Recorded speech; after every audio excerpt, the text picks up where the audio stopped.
Welcome back to Talking Winter Ops. It's that time of year again when we sit down with other organizations working in winter maintenance to catch up on what they've been doing this past year. I'm Rick Nelson, and I'll be your host for the 2026 National Winter Maintenance and Road Weather Briefing Series. These briefings give us an opportunity to catch up with our partners in winter maintenance and road weather, learn about what they've been working on over the past year, and hear about their plans for the future. More importantly, they give you a chance to see how these ideas, tools, and initiatives might fit into your own operation. Before we get started, I'd like to recognize the organizations that make these briefings possible. First, a big thank you to the AASHTO Winter Weather Management Technical Service Program, the sponsor of Talkin' Winter Ops, its parent committee, the AASHTO Committee on Maintenance, and its close partners in the Maintenance Operations Technical Working Group. And of course, thanks to the state DOTs whose annual contributions to the Winter Weather Management Technical Service Program make it all possible. So grab your favorite beverage, settle in, and let's catch up with our partners across the country to hear about what's new and what's coming up next. This segment focuses on the AASHTO Winter Weather Management Technical Service Program, and we've got Jed Falgren from the Minnesota DOT and Chair of the Winter Weather Management TSP. Hey, Jed. Hi, Rick. How are you doing today? Good, thanks. So tell us what's going on with the Winter Weather Management TSP these days. Well, Rick, we are very excited. I've got a chance this year to take over the reins from Brad Dar, who did a phenomenal job with this group over the years, and it's been a lot of fun. There's been a lot of great things put in place, and I'm excited to just be able to work with this group as we start to move along our journey around winter weather management. Talk a little bit about where we're going right now. We've got, or share just maybe a little bit about our leadership. Our leadership this year, it took two of us to replace Brad. Tom Reniger from the Nebraska DOT stepped forward to vice chair with me. And then our steering committee currently made up of Joe Thompson at New York, Dan Farley at Pennsylvania, Emily McGraw, North Carolina, Randy Feldner at Kentucky, and Becky Almaroth at Missouri. All just great dynamic individuals. With Tom and I moving into our positions on the executive committee, that does leave a space on that steering committee for both of us, as well as one other AASHTO representative. So we're pulling that together. And one of the new things we are introducing here is that each contributing state ends up having a voting member that will be a part of our committee. And as we advance and talk a little bit about some of the things we've been doing, I'll touch on that a little bit more.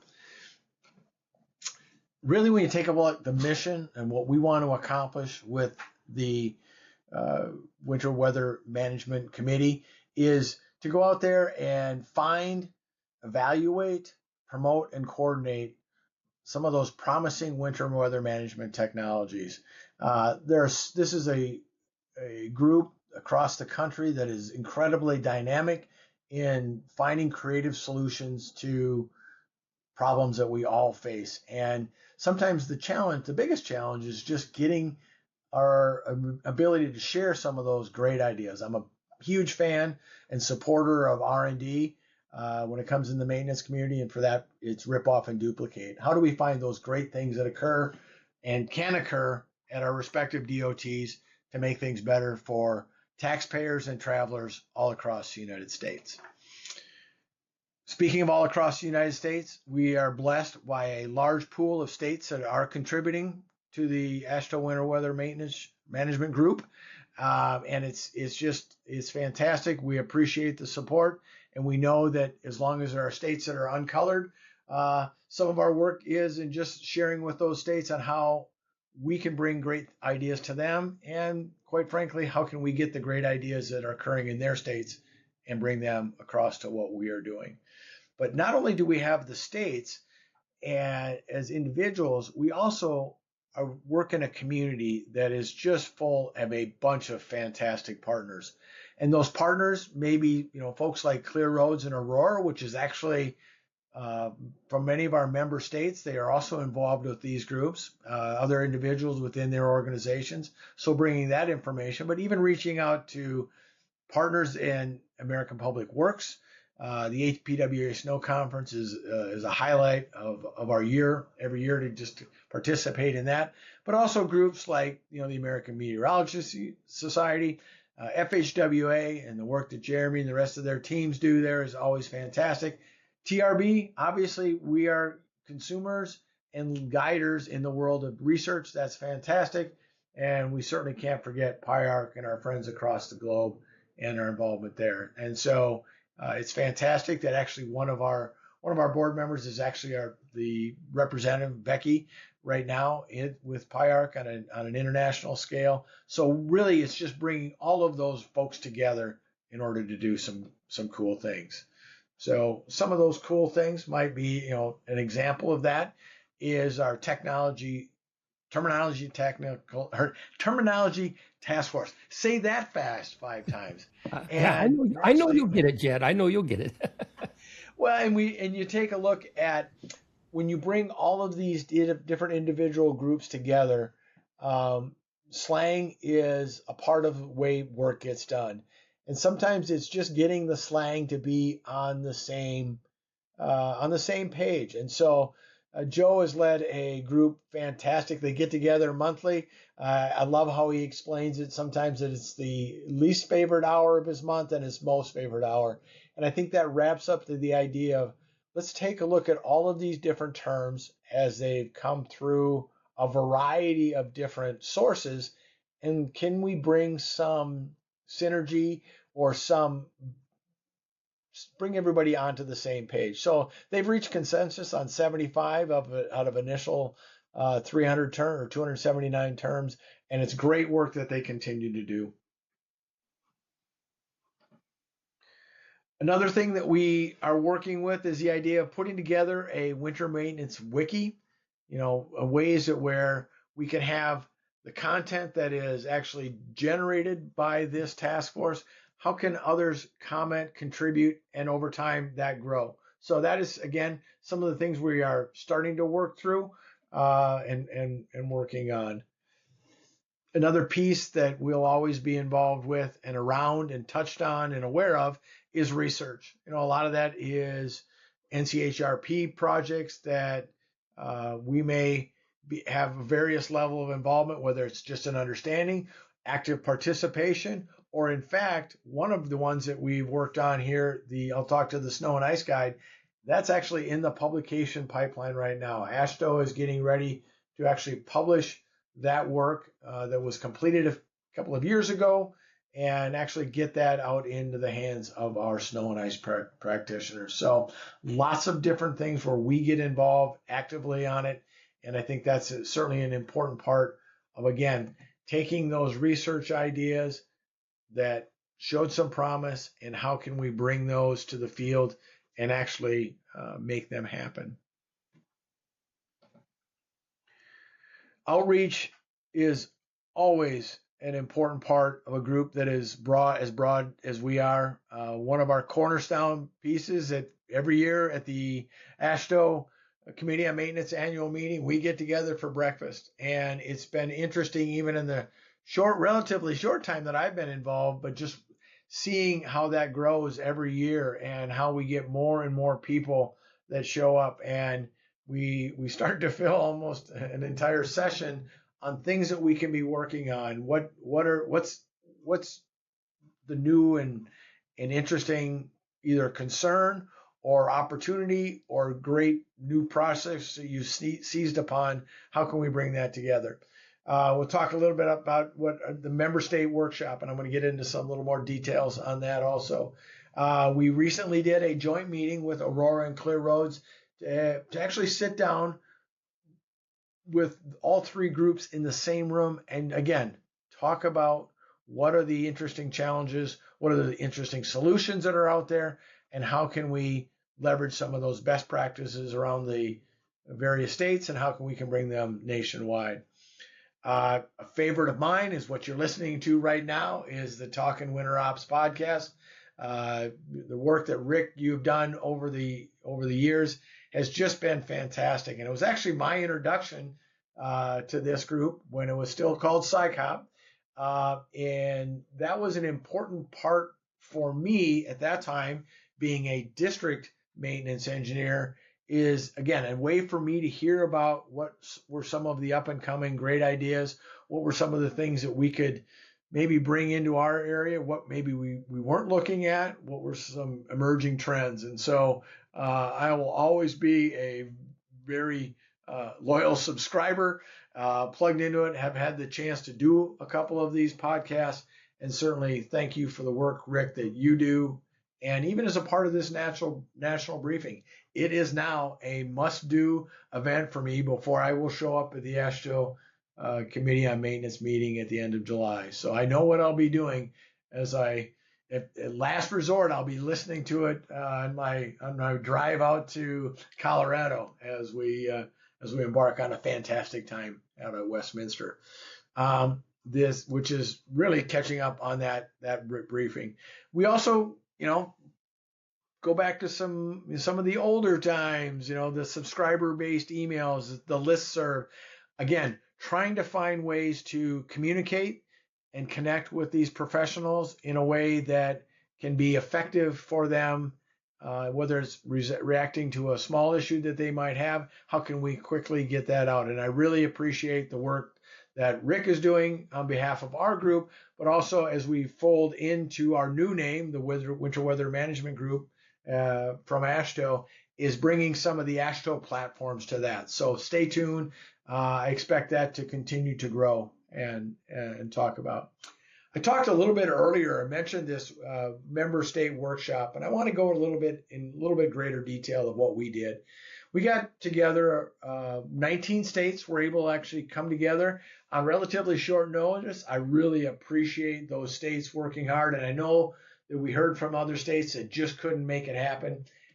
We're going to have another opportunity to get this group together. And what we did is spent a day and a half talking about some of the critical issues that are out there. The ones that we have listed here are the name sessions, variable speed limits, real-time warnings to travelers. What are the things that we can do? We talked about all things liquids. Liquid is certainly shown to be an emerging technology that has been emerging for decades now, but it is certainly a way that as we advance more and more into liquids, we're finding that there are some great benefits from a cost perspective, great benefits from a safety perspective and getting roadways back quicker. And part of that cost benefit is that we use less chlorides. And obviously that is an area of those that are outside of the direct maintenance community sometimes get frustrated with what we do. The amount of chlorides that we put into our roadways definitely needed there from a safety perspective, but when it leaves our road, what happens to it? And oftentimes it can create some significant pollution and significant chloride impacted lakes and waters of our country that we really need to find a way to work on that. So that was a big part of that. We also talked, you don't get together a group of professionals, and I'm beginning to think, I was thinking it's just maintenance, but it's everything that we touch on. My wife who works in the dental industry, they're talking about AI. AI is everywhere, and we're going to be talking about it. But then also it comes back to the ideas, how do you move the snow? How do you get the liquids to the roadway? How do you get chemical to the roadway? It's fleet. And so we talked a bit about fleet, and then our final session that was about supply chain and resource availability. We use a lot of materials, and those materials come from across the globe, and all of the challenges that may come with that. How can we best react? How can we best partner around those things? So we spent, again, some time on that. We also threw in a session that talked about, okay, these are the ones that we talked about. What didn't we talk about, and what should we be approaching down the road? And certainly that will become fodder for our executive committee to get together and talk about where should we be going down the road? What are some of the things that we can do and that we will be doing? I already raved once about talking winter ops. When it comes up, it's a podcast. Yeah, people know with me, I live with the earphones in my head, sometimes to my detriment, but I cannot recommend more. If you're listening to us today, just you came to us because of the national briefing. Um, Tune in, take a look at some of the episodes. We have them available on our website, but they're also available on any of the uh, podcast platforms that you might utilize. And I would encourage you, look, some of the stuff that we have certainly put out there is timeless. Go back, take a look at it. I had a situation where I had a top leader in our organization who was asking some what I thought were some pretty great technical questions. And I said, I tell you what, I'm happy to talk with you, but here, let me point you to this podcast episode, and you're going to hear it right from a scientist's mouth. And so that was a great chance, again, to help share that information. And we continue to share it all over the place. And I want to make sure that people are taking a good look at that. And then the final thing that I wanted to touch on is we're talking again, raving about this national briefing you're embarking on right now.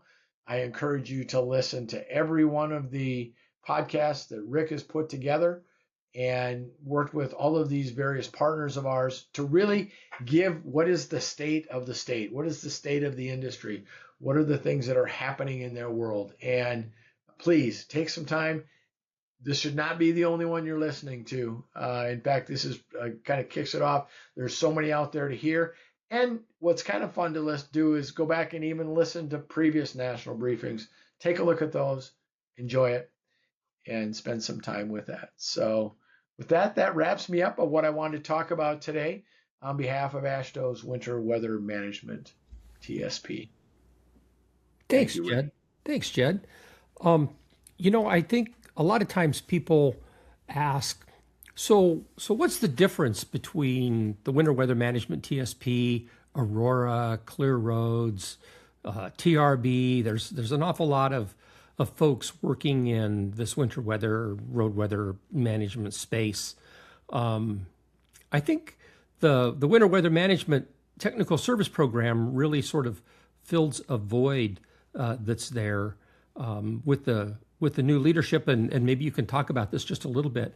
There's lots of groups out there doing research, but it seems like implementation is really a key element, that sort of a niche that we can help fill. Absolutely, and I think I'll credit the group, and certainly I'll put Tom in Nebraska as being really putting some maybe frustration or the idea of there is so much great information out there, and there's great work being done at these committees, but sometimes we are just not getting that to get all the way back into the practitioner's hands. And it's not for the lack of the work by the different various groups. I sit in a Clear Roads meeting. I'll sit in a Aurora meeting. I was in an MDSS pooled fund meeting last week. And there is a lot of awesome things that are happening. But sometimes it takes maintenance leadership within a given state DOT to help push some ideas, or to maybe remove some barriers, or to help give voice to those various committees as they work within our respective states. And I think that's where Tom came to, we were talking about this, is the idea is, if we could do one thing, that's it. How do we implement? That's certainly one of the core pieces that we talked about. How do we find, evaluate, promote, and coordinating? That's all about the implementation of taking some of these great technologies and great ideas. And maybe it isn't you don't need 100% of what came out of it, but maybe it's 50% or 80% or even 10% of what is happening out there, and how can we help move that forward? So certainly that is going to be the charge, the conversation that we've been talking about at a steering committee level, and certainly getting all of our members together in person. That we had a very small group that got together with Aurora and Clear Roads, a much larger group that got together down in Houston. And I would anticipate that we're going to be looking to get those representatives from the states together, on a somewhat annual basis to, again, how do we attack and how do we help promote all of these different great ideas that are happening in the winter weather management. Now, we talked about snow and ice and SICOP. The interesting thing about the name change here, why we're still talking about winter weather, it's not always just snow and ice that may be a part of some of those winter weather activities. And I think as we just get more and more involved with the forecasting, the MDSS type support, whatever platform that a state DOT is using, the more and more we get to know and leverage these things, they don't just help us on a snow and ice event. They can help us on so many other events and the relationships that we build. And again, we just want to promote and help build that. And that's where I think that niche that we have with the winter weather management TSP can really be strong. Yeah. All right. Thanks, Jed. Appreciate the briefing and look forward to seeing you next month in July in Colorado at the Committee on Maintenance meeting. It will be wonderful. Looking forward to it. Thanks, Rick. Thanks for listening in on this year's National Briefing. You can catch them all and other Talkin' Winter Ops episodes on our website, talkinwinterops.com, at the AASHTO Winter Weather Management website at transportation.org/winter-weather-management, or wherever you get your podcast content. Video versions of this briefing are available on our Talkin' Winter Ops YouTube channel. Now, if something in this briefing sparked your interest, you can email me or our guests to keep the conversation going. Until next time, thanks for tuning in and stay safe out there.